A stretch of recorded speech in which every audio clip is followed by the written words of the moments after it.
Hello everyone, this is Richard Phua from Singapore. Some friends call me Bobo the Bitcoiners. Today I'm trying to explain in simple terms what is Bitcoin. Most of us have heard about the cryptocurrency called Bitcoin, but few actually understand it. It's not that difficult actually. First, we understand Bitcoin fundamental. It allowed peer-to-peer electronic transfer without a third party, quick and cheap, secure, truthfully transparent, and decentralized. These are all the big claims, but I will try to explain one by one.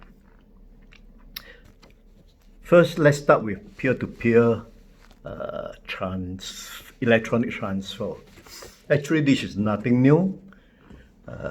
Already we have experienced PayLah, PayNow, which is an electronic transfer already. Also with PayPal, Google Pay, Samsung Pay, Apple Pay, and many others.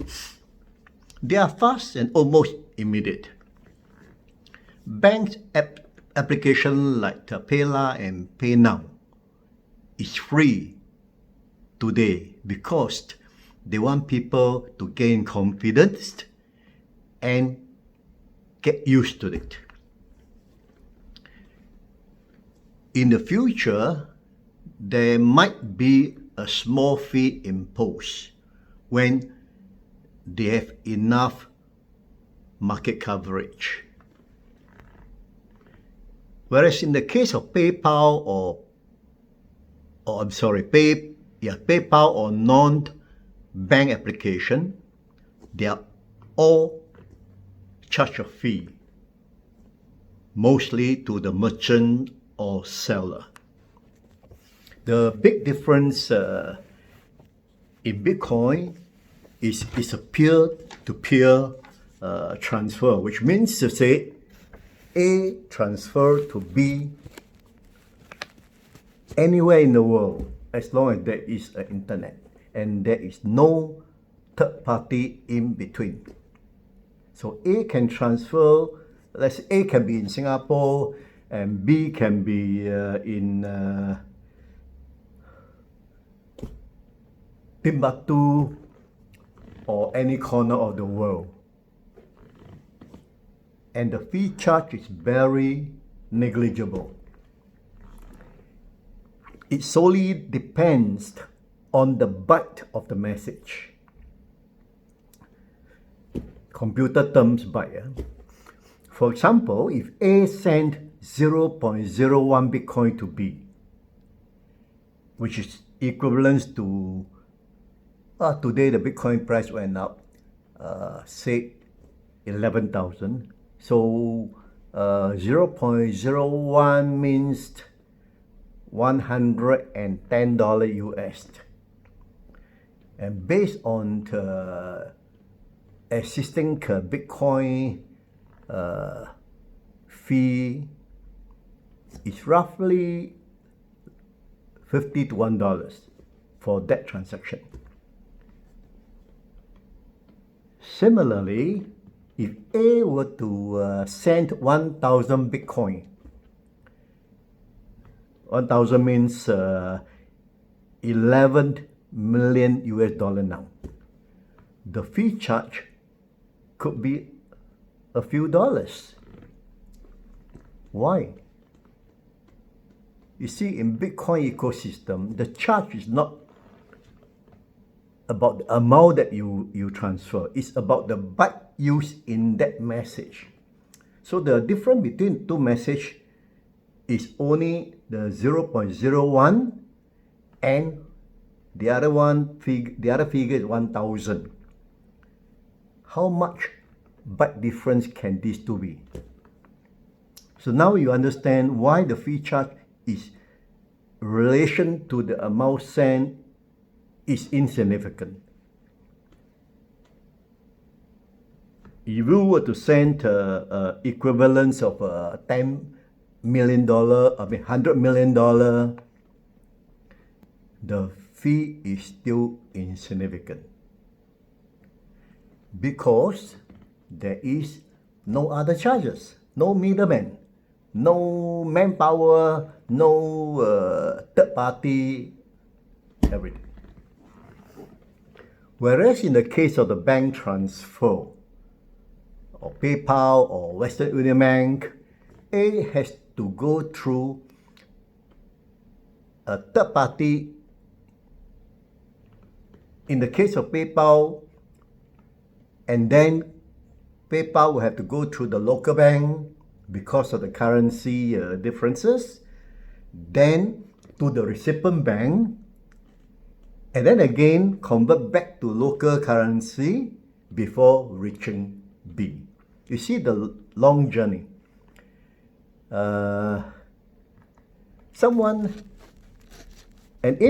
In between each station, someone has to do a manual checking of the transaction detail before passing to the next station.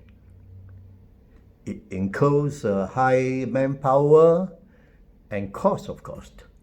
On top of that, there is a possibility of human error along the process. Western Union Bank is known to charge foreign workers who send money home up to 15% or more, depending on whether the recipient is in the major city of the country or in the rural kampong. BTC or Bitcoin completely eradicate this process to save time and cost. So now we learn the first part, A to B transfer, quick and cheap, no party involved.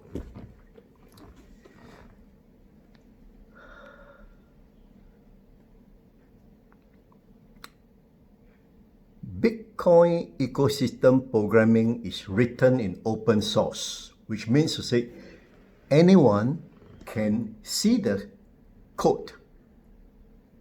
In other words, you can see the software itself. Also, there's no possibility of anyone to disturb the code. There is a possibility for someone to disturb the code by editing the code, erase some code, or even adding in new code.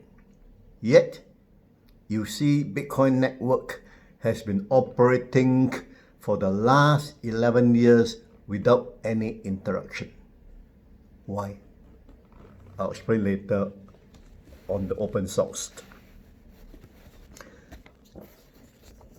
I'll give you three more points, three more important things here before we close this chapter. There are three important or very important key functions in the Bitcoin network that everyone must know. All right. Number one, node, N-O-D-E. Any computer that download Bitcoin ecosystem or software is called a node. When connected to internet, your computer automatically becomes Bitcoin network itself. So let me show you what I mean here. You can connect with a computer, a mobile phone, or desktop, or whatever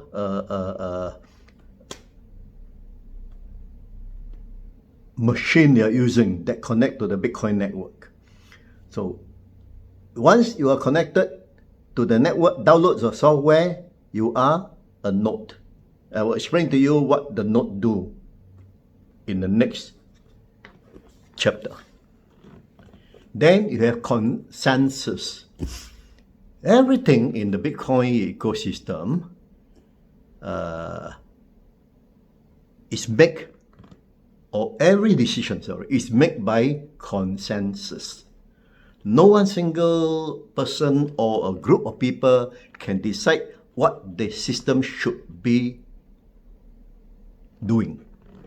The protocol or the rule of the Bitcoin ecosystem decide by itself whether the decision is a consensus one or not. Okay. Again, this will be described in the later chapter. The third important and very important point is hash. Okay. Hash, just now when I talk about, so back to consensus. This is exactly what they do. In the Bitcoin ecosystem, everybody is connected as a node, and everybody will solve some transaction issue and verify it. And if all agree, then it's called consensus. All right. So in the case of hash,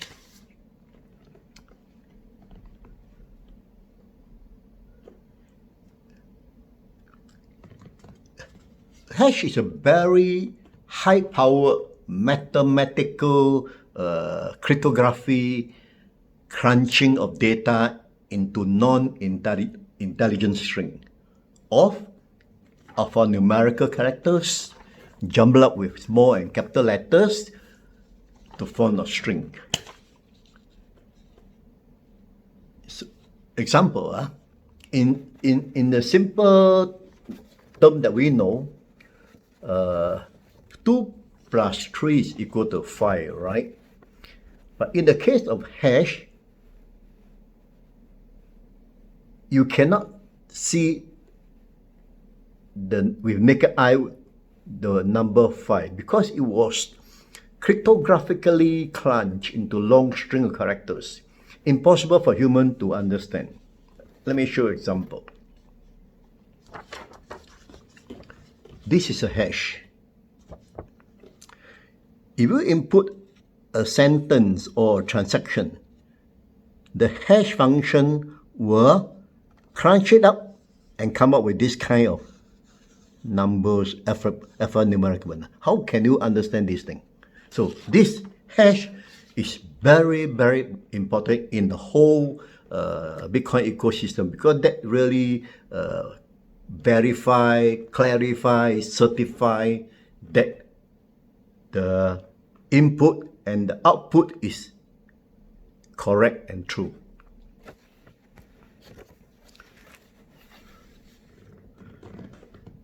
Okay, I think I'll leave it to the next episode to explain. So first, let's just understand Bitcoin fast and cheap transfer.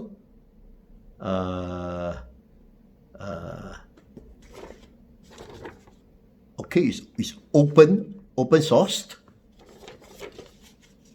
How did Bitcoin do fast and cheap transfer?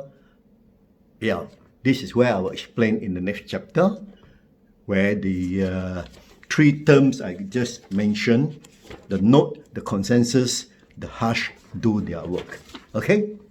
Hope you enjoyed the first one. Thank you. Bye-bye.